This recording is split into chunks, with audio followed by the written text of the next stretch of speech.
Hi, everyone already knows each other, but just in case, I'm Ryan, this is Francisco, and Suranshu, and we're going to be talking about Bragg coherent diffraction imaging today.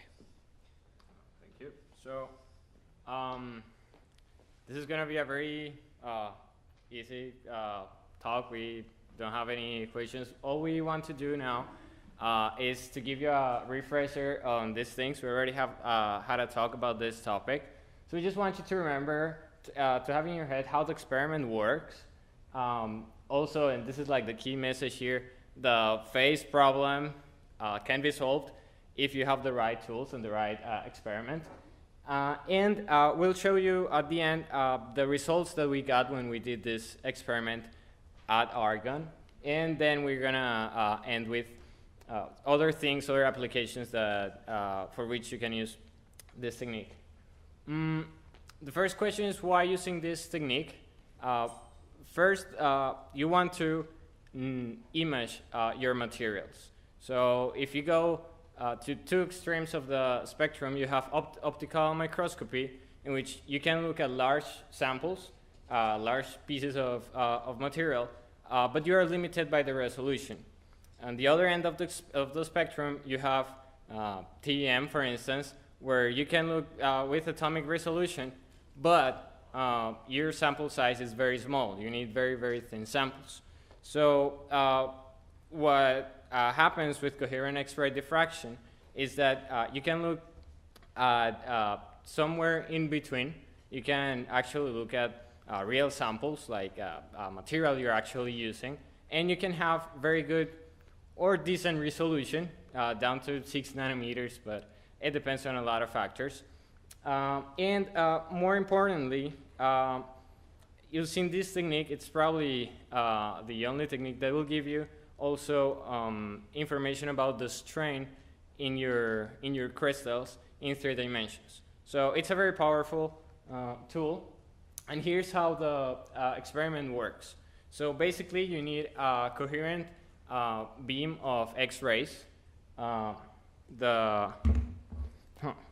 The beam comes here, hits the sample, and the size of the beam is pretty small because it's only the coherent part of the beam that you're using.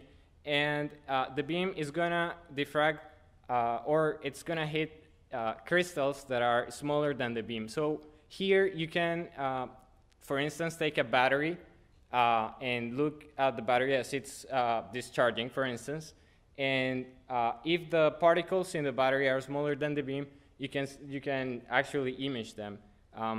And so the beam hits the sample, hits a crystal, and the crystal diffracts in reciprocal space.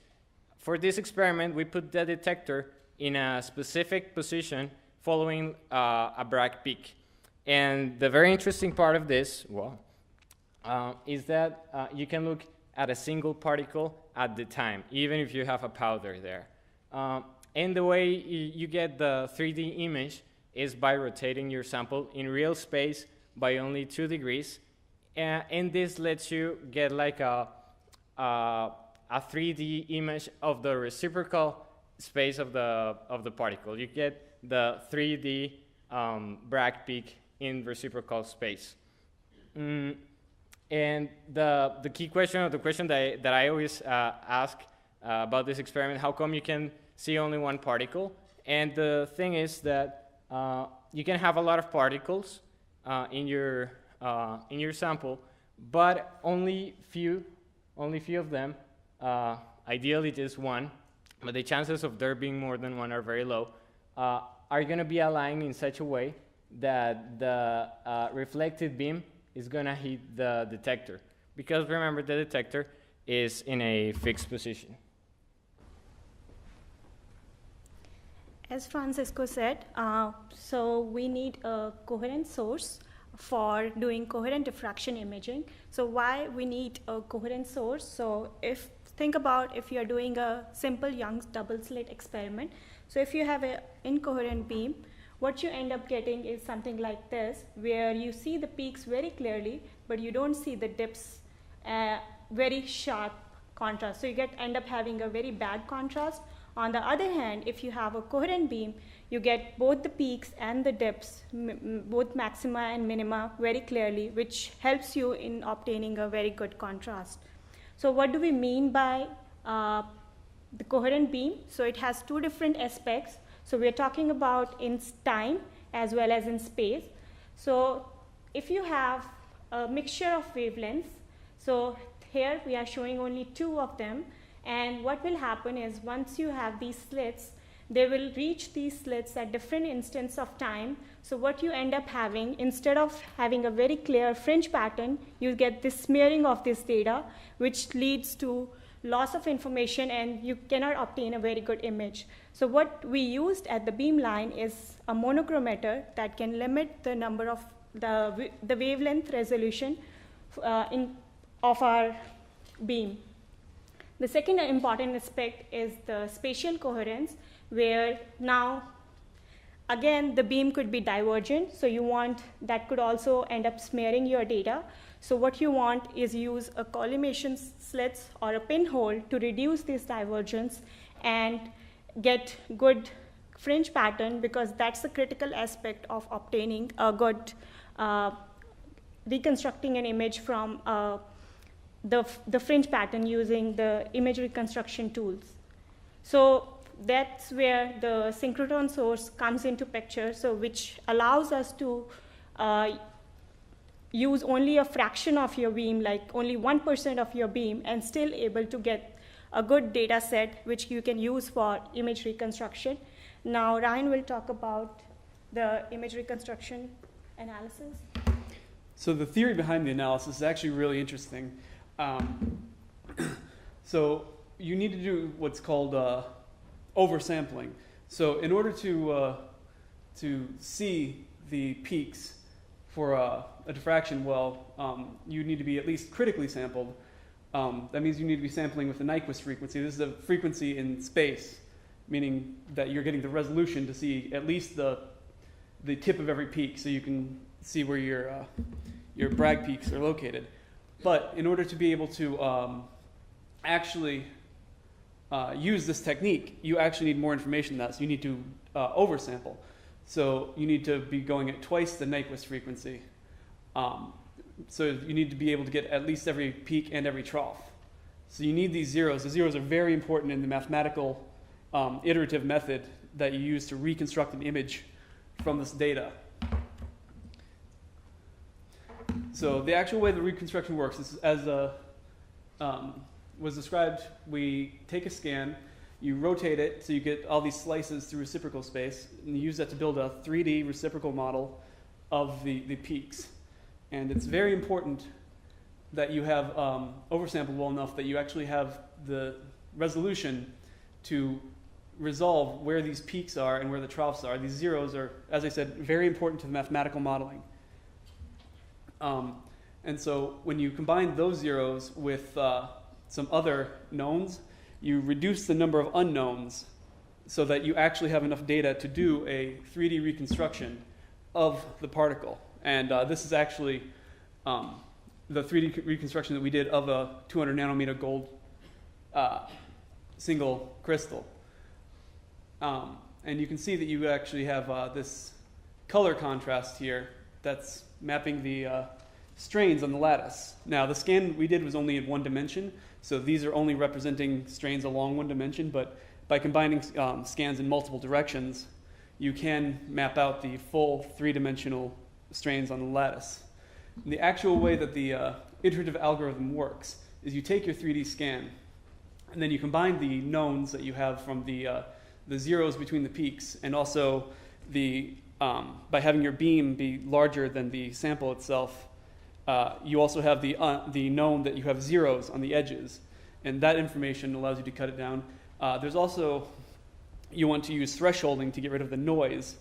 You kind of want the signal, the whole signal, and nothing but the signal for this to work. So by using all that, you feed it into this algorithm, and then you Fourier or inverse Fourier transform it, and then you get a crude 3D mapping in real space of your object. And then by applying what's called support, it's the the reciprocal space version of the fact that your sample is smaller than the beam, then you can Fourier transform that. And every time you do that, your reconstruction gets a little bit better. And the reason this is iterative is because you're going to do it over and over and over again. In the example that we did it 30 times, but some versions of this method call for up to 100,000 times. And when you do that, eventually you get to the point where with a 20-minute scan and an hour of work from amateurs with just a little bit of help from a professional, we were able to get an image this good. And as I said, this is a 200 nanometer particle. So I'm just eyeballing it, guessing maybe 5 nanometer resolution on that. And I think that's pretty good, especially considering with the upgrades to the APS coming up, that's probably going to get a whole lot better as to what they can handle. And to finish, to conclude, we just want to show you like some other possibilities with this technique. You can look at transformations of materials after being used or exposed to different environments. But you can also look at in operando experiments, for instance, with batteries or any other sorts of systems, catalysis. And this is a very powerful tool. And that's all we wanted to tell you. You can get 3D images of particles, get strain information using this technique, even if you have powders or any sorts of materials, as long as they're crystalline, of course. And we want to thank especially to Russ, because he, as the beamline scientist, he helped us a lot, and all our sponsors, and thank you.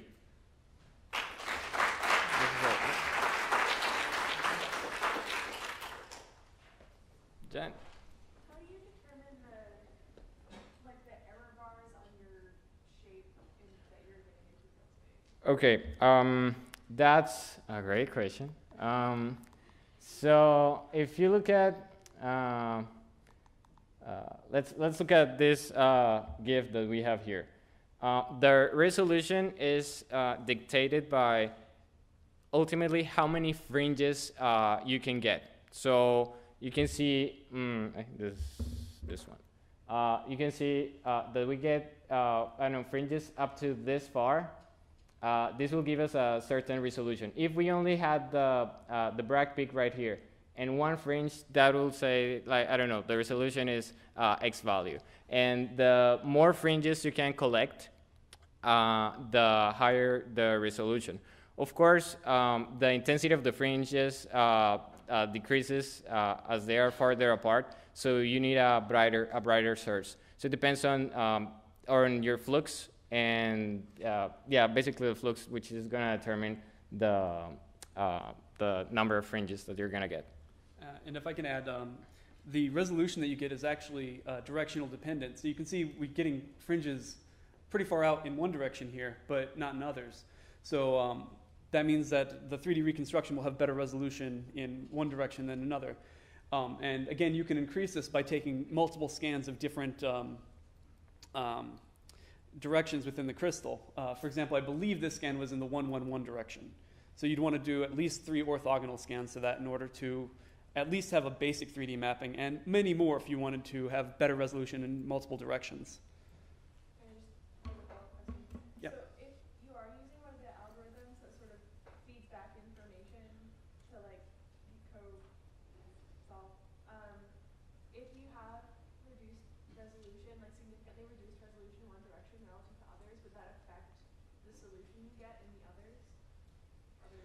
Yes, we don't have the image, but in Ross's talk, if you remember, he actually showed an image of, I believe it was a salt crystal or something simple, where he had the 3D reconstruction where you could see clear lines along 2 of the directions, but then blurry edges around the others. So it really does affect the resolution that you get in your final reconstruction.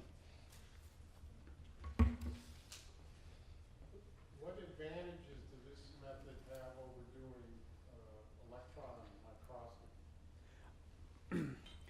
One clear advantage is the fact that with electron microscopy, you need to have thin samples, But for this, you can do it with in situ powders and such very easily. Electron microscopy is very sensitive to chemical environments, and I believe. Yeah. Also, another great advantage compared to electron microscopy is that you can get 3D information more easily than using an electron microscope. And also you can observe strain and dislocations and twinning, and you can survey more information, because here you're also collecting phase information. You're retrieving phase information as well. Yes. Yeah, you mentioned that you can get more complicated structures like dislocation, stacking, false twins. How do those show up in this kind of reconstruction? That So for instance, if these are the reconstruction that we can get is a projection in that direction of what you're looking at. So if you look at a different Bragg peak, for instance, you can get I don't know, a slice missing here, a big hole, for instance, and they've done it. We didn't put that example. And if you look at a different Bragg peak, you're gonna see only the missing part, because it's what you can see in that direction. Yeah. What about dislocation? I don't really know how exactly they got it, but it will affect I guess the phase and how they retrieve it. Yeah. It's a singularity in the phase. and the phase, exactly. So yes. I know you talked about the need for a single crystal, but I'm wondering if you're able to image something like a core shell structure with this. If say there was like a lattice match between the core and the shell. I guess you would be able, as long as they have the same D spacing in that direction.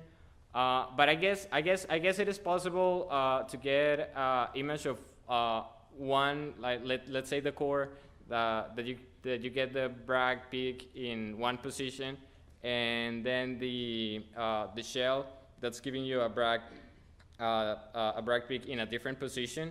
I guess that will tell you what is your core shell structure. I guess the answer would be yes. And I'd like to add, presumably, if you could keep everything still long enough, you could do an arbitrary number of differently aligned crystals as they are in a position, and then map out an entire structure based on putting all these together like puzzle pieces.